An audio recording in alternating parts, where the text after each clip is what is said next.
Bienvenidos a esta nueva edición de estos diálogos de verano que hemos establecido a través del Canal del Sur de manera especial durante esta semana a propósito de esta jornada que se desarrolla con esta convocatoria que formula la Universidad de Chile en nuestro territorio, que suma también a la Universidad de los Lagos y a otras instituciones de nuestra zona. El siguiente invitado para el día de hoy, pues un gran personaje. Recientemente tal vez tuvo mayor figuración en un área distinta a la de la suya, pero que también supo encauzar el tema de la ciencia en el reciente programa que desarrolló el Canal Nacional con motivo de las elecciones de los candidatos presidenciales. Hubo una ronda allí de preguntas y el tema de la ciencia estuvo a cargo de nuestro invitado, quien ayer, por cierto, cuando digo ayer me refiero a la jornada del martes, estuvo también presente en una charla desarrollada aquí en nuestra ciudad. Se trata del profesor José Massa. Recordemos, el año 1999 obtuvo el Premio Nacional de Ciencias Exactas y tiene una particular propuesta que ya vamos a abordar en el desarrollo de este diálogo, porque lo primero es, como solemos hacer aquí en nuestro sur, preguntarle cómo ha sido esta bienvenida, esta estadía aquí en la zona. Profesor, ¿cómo está? Muy bien. Bienvenido a Chiloé. Encantado de estar en Chiloé. Segunda vez en mi vida que estoy pisando la isla, he venido muy poco, a pesar de que yo fui vecino. Mis padres vivieron en Valdivia bastante tiempo y yo venía a Valdivia a descansar, pero llegaba muerto de estudiar en la universidad y me quedaba ahí rondando en el calle. Pero todos estos lugares, todos estos paisajes, yo venía ahí caminando, venía en un auto desde el aeropuerto de Puerto Montt, disfrutando de la vista y el cruce del canal. Realmente para mí me evoca tiempos pretéritos. Hace 50 años yo venía a ver el calle y este paisaje es muy similar. En ese primer contacto con Chiloé se saltó a Ancud. Sí, claro, me dateó una chilota y me dijo, no, ándate a Castro. Y yo agarré, crucé y llegué a Castro, y de ahí fui a Dalcahue, fui a Chonchi, después crucé el Huillinco y el otro laguito, el lago Cucao, llegué hasta el Pacífico, después fui a Keilen y después ya se me anduvo acabando la benzina, por lo menos era un viaje largo, así que dijimos, no, ya volvámonos al continente, así que cruzamos, pero recorrí todo eso y tengo unos gratísimos recuerdos. Además era mi luna de miel, así que los recuerdos son más gratos aún. Claro que sí, siguen presentes. Claro. El profesor Massa es doctor en astrofísica y en esa línea durante los últimos años, de término reciente con un libro puntualmente, pero que es un libro que encierra, entiendo, un proceso mucho más allá de la publicación y de los efectos que ha tenido, y que obedece a estudios, análisis, investigaciones acerca de esta propuesta suya, que es bastante interesante. A veces genera reacciones diversas, de eso un poco vamos a conversar. Esta propuesta de Somos polvo de estrellas. Sí, señor. No es solamente un libro publicado como un efecto puntual, reiteramos, varios estudios para concluir en esa mirada. ¿Cómo se llega a eso? Bueno, la verdad es que no es, yo no puedo atribuirme méritos que no tengo. Todos los astrónomos del mundo saben de dónde vienen los elementos químicos en el universo. Ahora, yo me encariñé con ese tema, porque desde muy joven, el divulgar, el contarle a los demás las cosas que yo iba aprendiendo, me gustaba profundamente. Y cuando volví de mi doctorado en Canadá, yo estuve en Toronto 5 años, y al llegar, y me pedían, ya, da una charla aquí o allá, preparé una charlita sobre este tema, de cómo los átomos de nuestro cuerpo se originan en las estrellas. Es decir, si analizamos con una lupa bien grande desde la punta del dedo gordo hasta los pelos, todos los átomos que hay en tu cuerpo y en el mío fueron fabricados en el interior de una estrella hace 6.000, 7.000 millones de años. Y esa estrella explotó y enriqueció químicamente las nubes, que las nubes inicialmente solo tenían hidrógeno y helio. era un universo súper aburrido porque nadie conversaba con nadie. El hidrógeno es bien amistoso, pero el helio es re fomecito, el helio no se mete con nadie, no forma sales, no hace nada. Además, tendría que armar una molécula helio contra el hidrógeno y el helio no se mete con nadie, mantiene solamente para los globos que se van a... Claro, se infla globito y eso es bueno, y también el helio, si uno lo licúa, puede producir temperaturas muy bajas, como 270 grados bajo cero. Es decir, para refrigerar algo o para inflar globos. Pero afortunadamente, grandes masas coagulan en estrellas. Las estrellas tienen masa que son 1.000.000 de veces más grande que la masa de la Tierra. Las estrellas no es que sean una cuestión... Hay unos chiflados que dicen que la Tierra es plana y que el Sol tiene un tamaño de 48 kilómetros.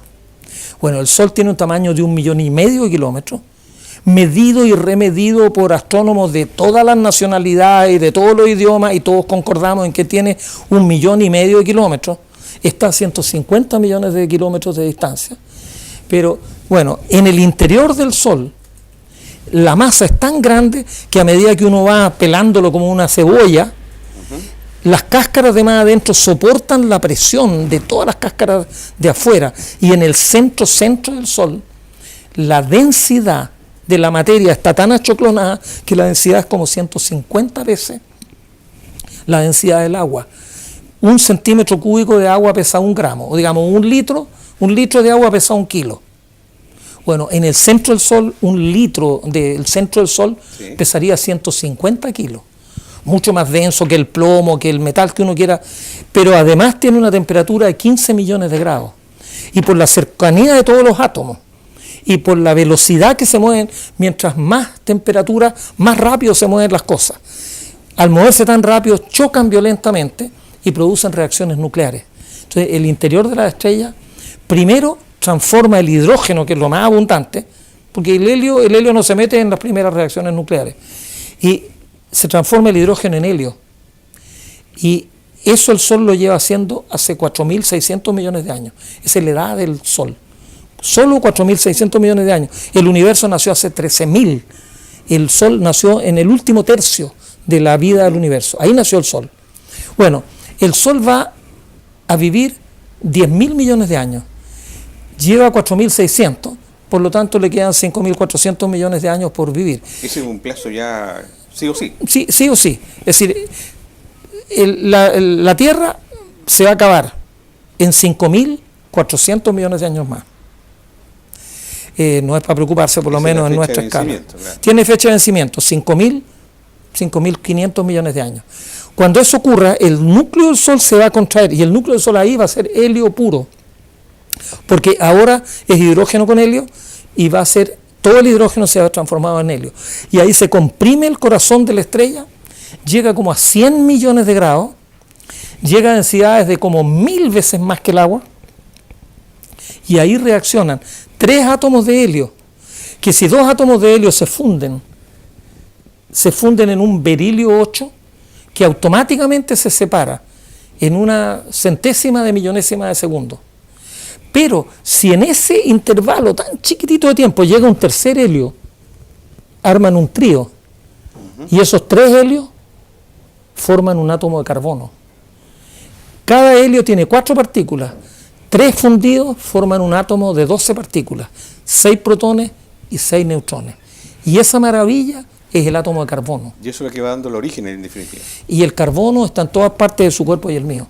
Entonces nosotros, el carbono, y después el carbono, que está lleno de helio, se come un canapé de helio de 12 partículas más 4, pasa a un átomo de 16 partículas, que se llama oxígeno.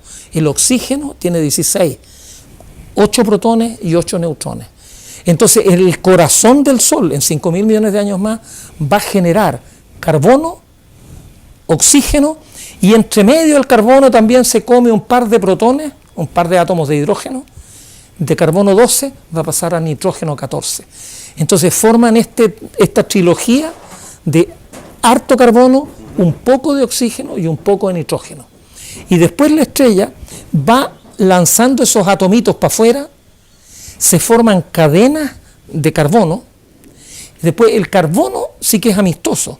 Entonces el carbono se toma de sus 4 manitos con el hidrógeno y forma metano. El nitrógeno con 3 manitos forma amoníaco, NH3.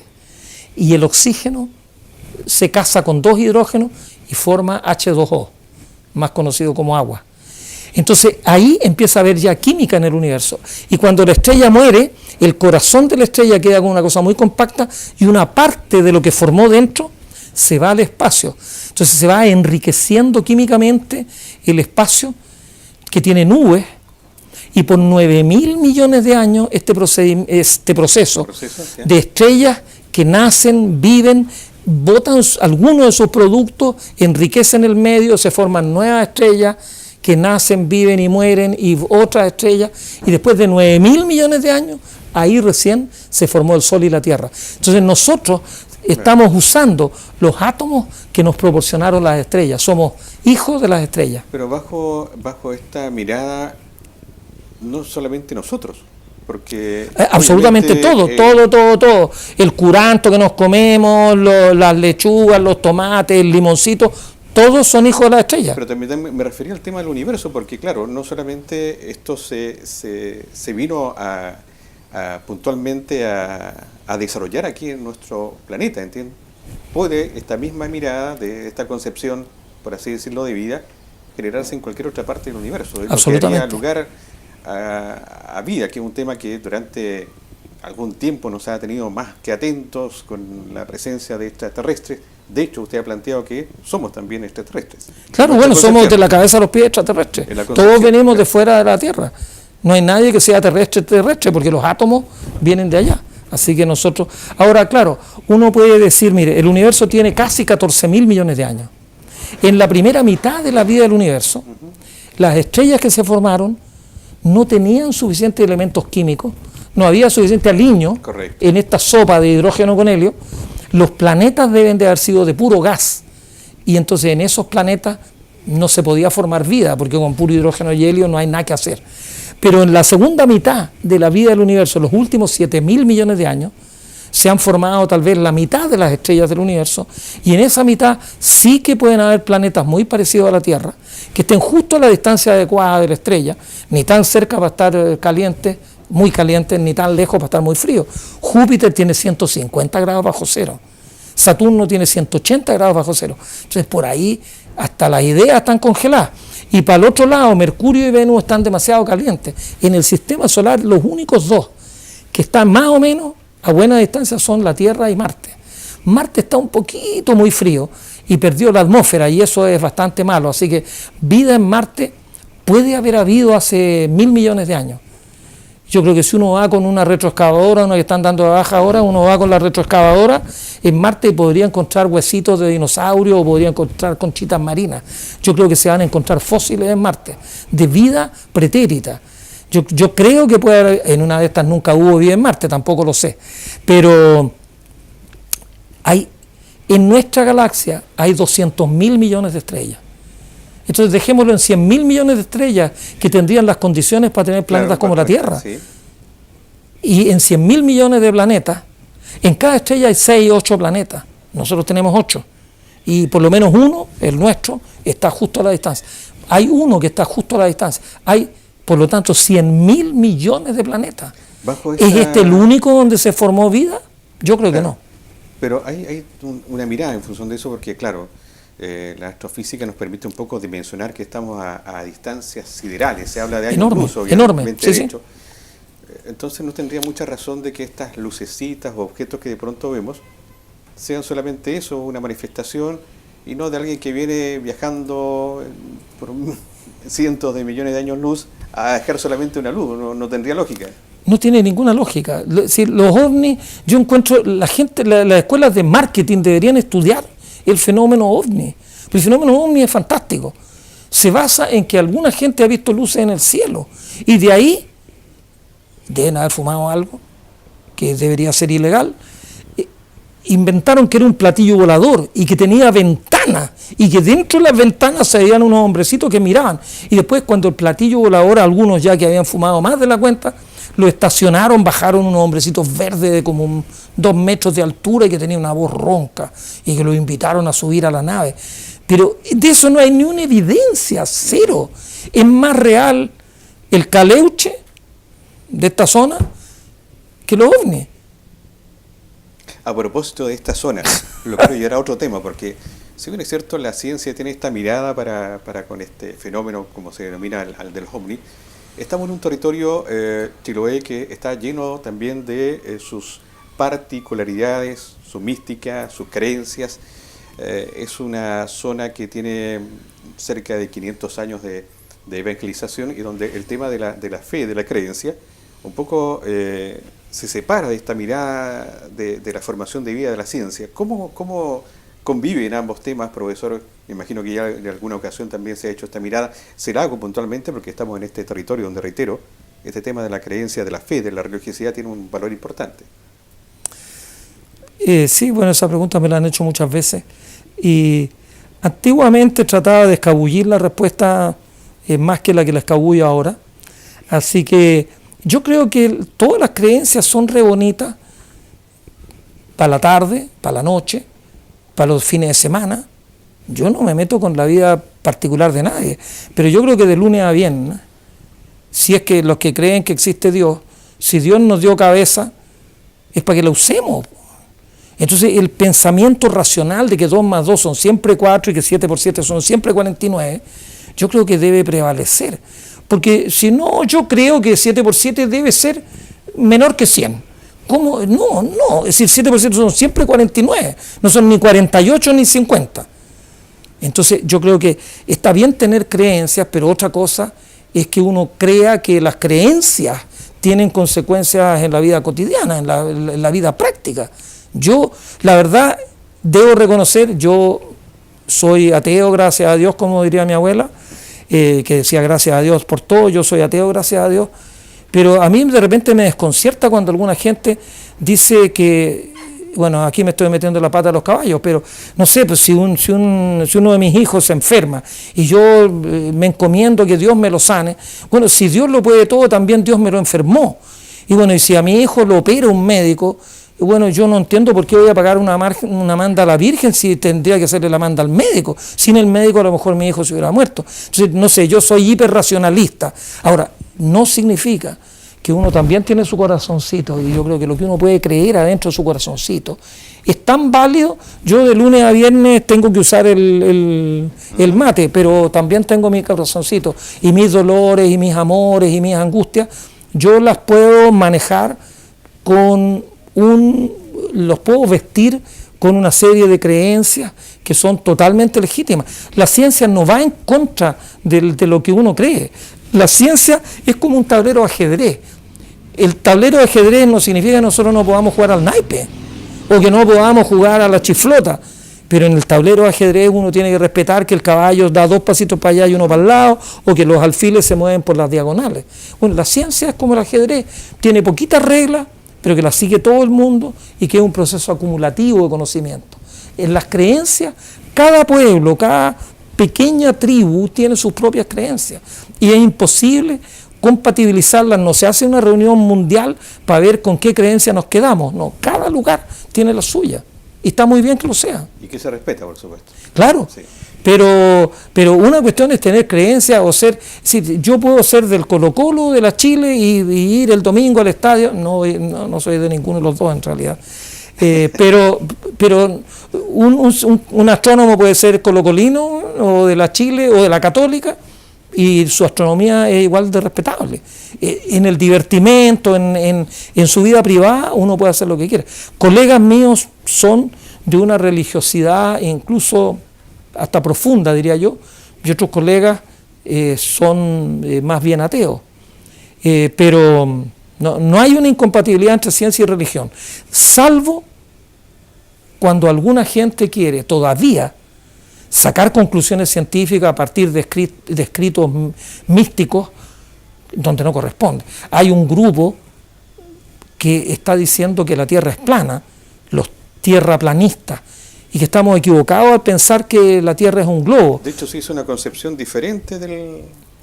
Entonces, y eso es porque en la Biblia, en alguna parte hay una referencia, pero yo creo que el hombre ha evolucionado, por lo menos Mira, Pitágoras, en el siglo V a.C., enseñaba a sus discípulos que la Tierra era esférica.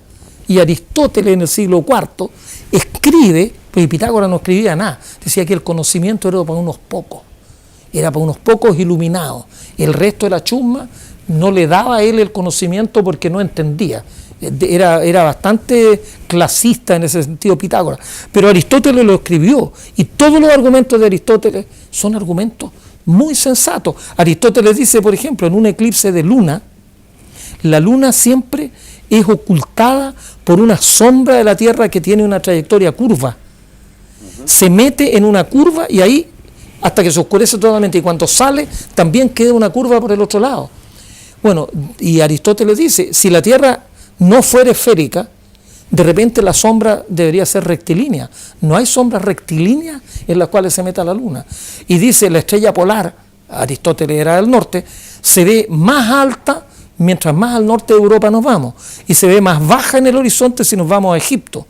Y en Egipto se ven estrellas en el sur que desde el norte de Europa no se ven. Entonces da todos los argumentos. Que un barco, cuando aquí que tenemos tanta agua alrededor, cuando un barco se aleja del puerto, desaparece primero el casco del barco, pero las velas es lo último que desaparece, porque el horizonte se va curvando, y entonces al final lo último que desaparece son los mástiles. Si uno los mira con un larga vista, uno ve las velas todavía, con un barco como la Esmeralda, sí. Uno ve las velas, pero ya el casco no se ve, porque el casco queda bajo el horizonte. Si la Tierra fuera plana, uno vería que el barco se hace más chico, pero uno vería a la distancia, bien lejos, tanto las velas como el casco, y no se ve el casco.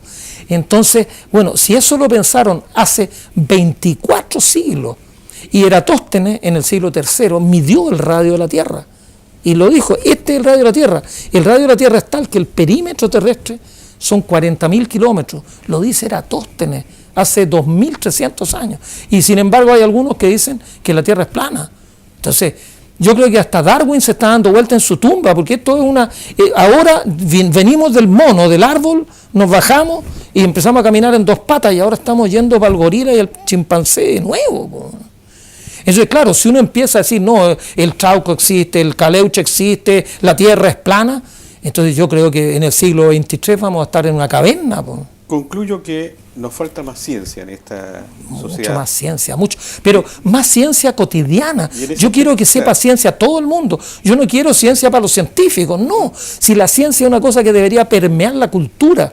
Fíjate que, permíteme que me extienda en un ejemplo que yo lo veo. El otro día, el hermano de un amigo mío casi murió porque un camionero bajaba por una bajada y frenaba, y al final, se me cortaron los frenos. Mira, el sistema de frenos de un auto, de un camión, funciona con un líquido, que uno cuando pisa el pedal, uno pone presión en el líquido, y el líquido transmite la presión a unas zapatas que agarran y frenan. Si yo freno abusivamente, va a llegar un momento en que el freno se calienta tanto que calienta el líquido en la parte que está casi en contacto con el freno. El líquido, al calentarse, todo líquido tiene un punto de ebullición. Sí. El líquido de freno debe tener un punto de ebullición como por los 200 grados. Pero el líquido de freno es higroscópico, capta humedad del aire. Y cuando capta humedad del aire, el líquido de freno baja su punto de ebullición. Entonces tú tienes un auto que tiene 7, 8, 10 años y nadie le ha cambiado el líquido de freno, el líquido de freno se va a hervir más abajo. Cuando uno baja frenando, si el líquido ebulle, se transforma en gas, uno va a pisar el pedal y se va a ir hasta adentro, se va a quedar sin freno. O sea, no es que no se corta nada, el líquido se calienta y se transforma en gas, y el gas es totalmente compresible. Si uno pisa, se le va la pata hasta el fondo y el auto no frena nada. Y ¿cuántas veces un camionero en Viña del Mar, bajando una bajada, terminó estampándose contra un mall y el hombre murió? Y era un hombre de 40 y tantos años que tenía familia. ¿Por qué no sabía ese hombre cómo funcionaban los frenos? Tenía que saberlo, y uno tiene que bajar enganchado en un camión, no porque lo diga la ley, sino porque las leyes de la física lo dicen. Entonces, yo quiero que en un instalador eléctrico, fíjate que si ponemos un cable y yo pongo una estufa, en el cable circula una corriente eléctrica y una corriente eléctrica genera calor en proporción con el cuadrado de la intensidad de corriente. Entonces, si yo pongo una estufa, el cable se va a calentar. Si yo pongo 2 estufas, voy a chupar el doble de corriente, pero el calor va a ser 4 veces más grande, es 2 al cuadrado. Y si pongo 3 estufas en el mismo alargador, la corriente va a ser 3 veces más y el calor va a ser 9 veces más. Y yo pongo 3 estufas y voy a armar un incendio y voy a quemar la casa. Entonces un instalador eléctrico tiene que tener nociones clarísimas acá de electricidad.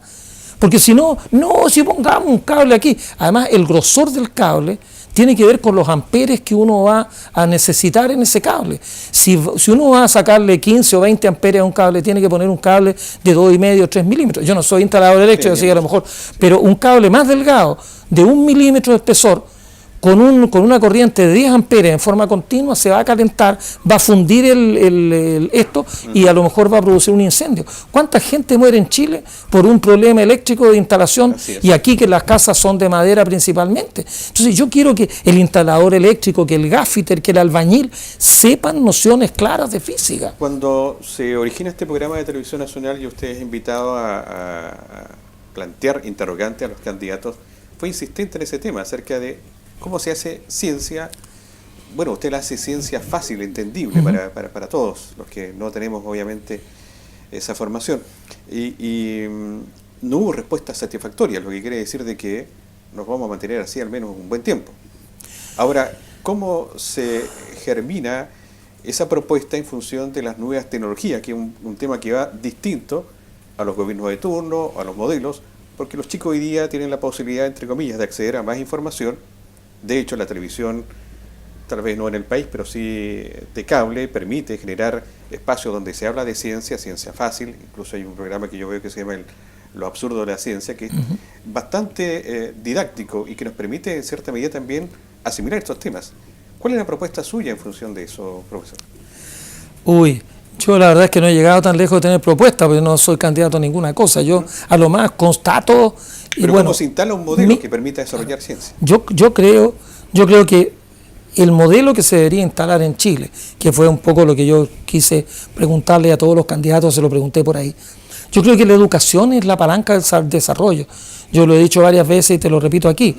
Chile no tiene nada más valioso, ni el salitre ni el cobre, sino el cerebro de los 17,5 millones de habitantes.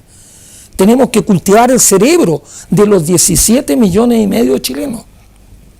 Y cuando el cerebro de los 17,5 millones esté pero afinado como un auto de carrera, Chile va a ser un país desarrollado. Va a ser un país desarrollado no cuando tengamos plata, va a ser un país desarrollado cuando tengamos la cabeza bien amoblada todos los habitantes. Porque yo no saco nada con estudiar ingeniería y construir una torre de 200 pisos y la diseño y la calculo. Yo la calculo, porque a mí para arquitecto no me da, y un arquitecto a lo mejor hace unos planos maravillosos. Pero si después el gaffiter que instala la cañería eléctrica dice, no, pues Lucho, no hay un cobre ahí, no, dobla la cañería. Y si el Lucho dobla la cañería, estamos fritos. Y si el instalador eléctrico, oye, ¿tenía otro pedazo de cable? No, pero pon 2 cables de esto que es más o menos lo mismo. Es decir, necesitamos que todo el mundo, todos tengamos la cabeza bien formadita. Y eso parte por la educación. Lo otro, que yo soy contrario, bueno, me he peleado con mucha gente, pero yo lo repito insistentemente. En Chile hay una gran diferencia entre los unos y los otros. Pero hay una gran diferencia en capital cultural en distintos grupos sociales. Una gran diferencia en el capital cultural. Y por lo tanto, lo que yo quisiera, lo que yo añoro en el país que yo soñaría vivir, es un país donde la educación pública sea extraordinariamente buena y donde en la educación pública, desde el pre-kinder para adelante, a todos los niños de Chile los eduquen. Yo no quiero que a los niños de Chile los eduquen sus familias. Porque si hay una familia en que el papá es ingeniero, la mamá es médico, el tío es abogado, los niños los van a educar y como la espuma van a subir. Pero cuando en otra familia el capital cultural de la familia es muy, muy escaso, Bueno, queremos que realmente ese niño no tenga ninguna oportunidad porque el padre es casi analfabeto, porque el padre se alcoholiza los días viernes y llega pegándole a todo el mundo. Es decir, queremos que sean la familia. Bueno, resulta que si involucramos a las familias, claro, la familia, como una caricatura, las familias de Vitacura y de Las Condes en Santiago, podrían educar a sus hijos y van a ser fantásticos.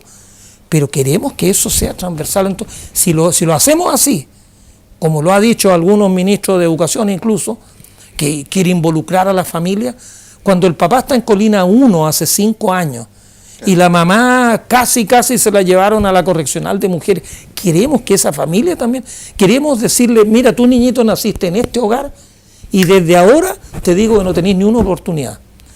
Un niño que nació en una población en riesgo social, como llaman, son puros eufemismos, gente en situación de calle, no, son mendigos que están botados en la calle.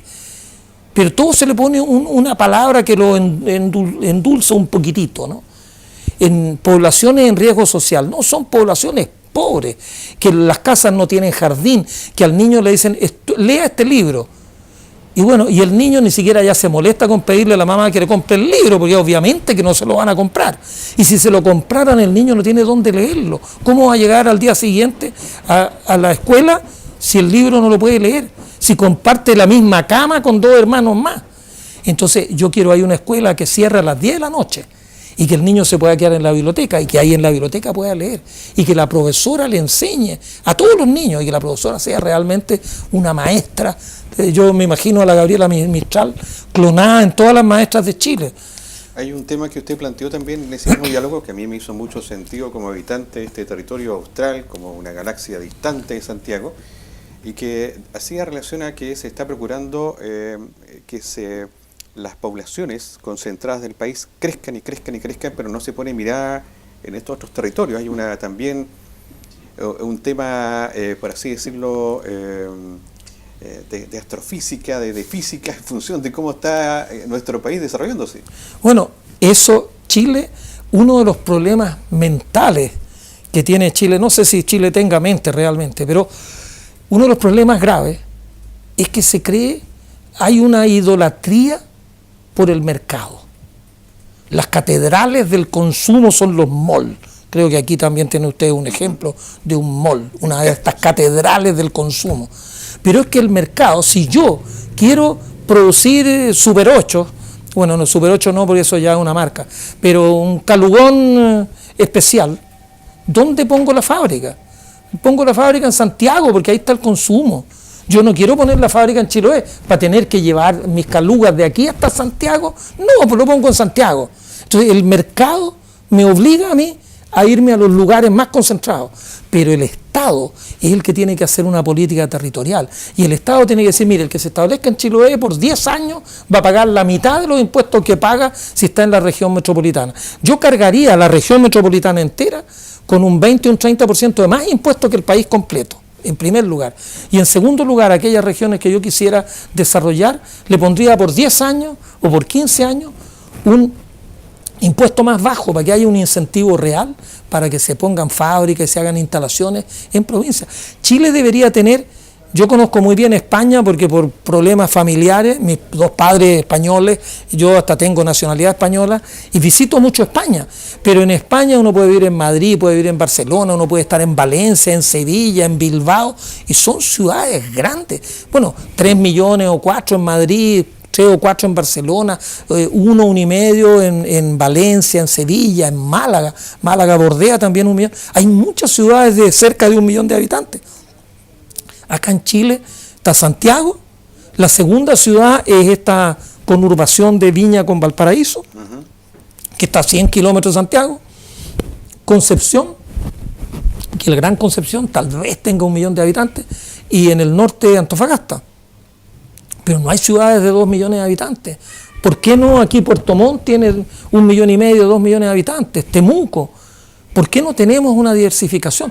Yo he estado en Arica y Arica podría ser una gran ciudad. Entonces, pero para eso el gobierno, el Estado, todos nosotros, de una manera inteligente, deberíamos de tratar de combatir lo que el mercado no puede lograr. El mercado no va a descentralizar el país, porque si yo pongo una fábrica acá en Chiloé y quiero traer ingenieros top, el ingeniero no se va a querer venir por una serie de cuestiones. Ahora, si yo le pago el doble para que se venga, a lo mejor se viene. Pero ya yo tengo que pagarle el doble al ingeniero para tenerlo acá que no tenerlo en Santiago. Sí. Y tengo que pagar el doble por un montón de servicios. Y si no tengo ninguna retribución, bueno, no voy a ir por ahí. Pero a mí me parece que Chile se tiene que desarrollar transversalmente a lo largo de todo el territorio. Si no estamos fritos. Lo vivimos a diario, profesor. No tan solo el sol tiene fecha de vencimiento, también nuestro modesto espacio, profesor. Sí. Queremos agradecerle la concurrencia, la visita, una vez más a la Universidad de Chile, con esta escuela de temporada que posibilita tener a destacados y connotados académicos y, por supuesto, a la comunidad interactuando con ellos. Desde ese punto de vista, reitero, como también habitante de este territorio, agradecido de este espacio, este momento y también de la charla que ofreció aquí en nuestra ciudad. Encantado, un placer haber estado y aquí. Esperamos que no se den 30 años más para tenerlo. Sí, no, en 30 años más espero yo estar tranquilo, reposando en paz. Esperamos no tenerlo de vuelta en ese ciclo, sino que mucho antes, profesor. Encantado. Un gusto y un agrado. Vendré. Y a ustedes también muchas gracias por la sintonía.